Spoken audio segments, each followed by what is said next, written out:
میں سرائے عالمگیر سے راجہ انجم بات کر رہا ہوں. میں آپ لوگوں سے ایک بات اپیل کرنا چاہتا ہوں کہ یہ جو ہمارے پاکستان میں آپ نے دیکھا ہوگا کہ خوشی کو بڑے برے طریقے سے منایا جاتا ہے، مثلا ویلنگ کی جاتی ہے، یہ اس طرح نہیں ہونا چاہیے. آپ اس بارے میں کیا کہتے ہیں؟ آپ کیا رائے دیں گے آج کی نوجوان نسل کو؟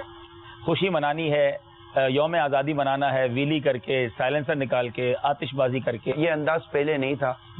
اگر آج سے 30-40 سال پہلے چلے جائیں تو بھی یوم آزادی منانے والے مناتے تھے. میڈیا نے کھانا خراب کیا ہے. جس تہذیب سے اور جس کلچر سے بچنے کے لیے ہم نے وطن آزاد کروایا کہ وہ تہذیب اور وہ کلچر وہ انداز ہماری قوم میں نہ آ جائے، وہ تو ایک ہمارے محلے اور پڑوسی کے اندر وہ کلچر پایا جاتا تھا جس سے بچ کر ہم یہاں تک پہنچے. لیکن وہ کلچر بہت خوبصورتی اور بہت بیوٹیفیکیشن کے ساتھ آج ہمارے گھر کے قبروں کے اندر ٹی وی کی اسکرین پر موجود ہے. ہم کس کلچر سے بچنے میں کامیاب ہو رہے ہیں؟ تو یہ خوشیاں منانے کے یہ انداز کہ ہلا گلا کرو، ہلڑ بازی کرو، ون ویلنگ کرو، شور مچاؤ، گانے بجاؤ، موسیقی کرو، ڈانس اور ناچ گانا کرو، یہ غیر قوموں کے طریقہ کار ہے.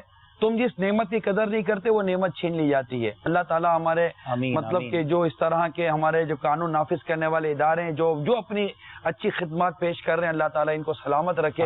ایک امن اور محبت کی فضا قائم ہوتی نظر آ رہی ہے. اب آپ کو امن ملا، آپ نے کیا کیا؟ امن ملتے ہی جناب، امن ملتے ہی اللہ کی نافرمانیوں پر اترا ہے. خوف و دہشت تھی، اس امن کے لیے تڑپ رہے تھے. خوف و دہشت تھی تو گھر کے اندر پڑے رہے. اور جب امن نصیب ہوا تو اللہ کی نافرمانی پر اترا ہے اور راستے میں نکل کر لوگوں کو تکلیف دینی شروع کر دی. کیا تکلیف دینا صرف لوٹ مار کا ہی نام ہے؟ وہ تکلیف غلط. تو آپ مجھے بتائیے کہ یہ امن ملنے کا کون سا شکرانہ ہے؟ یہ شکر گزاری کا کون سا انداز ہے؟ تو سب سے بنیادی چیز جو ہمیں باحیثیت ایک قوم اور باحیثیت ایک مسلمان تبدیل کرنی ہے وہ یہ کہ شکر گزاری کا انداز یہ اللہ کی فرما برداری میں نہ کہ نافرمانی میں.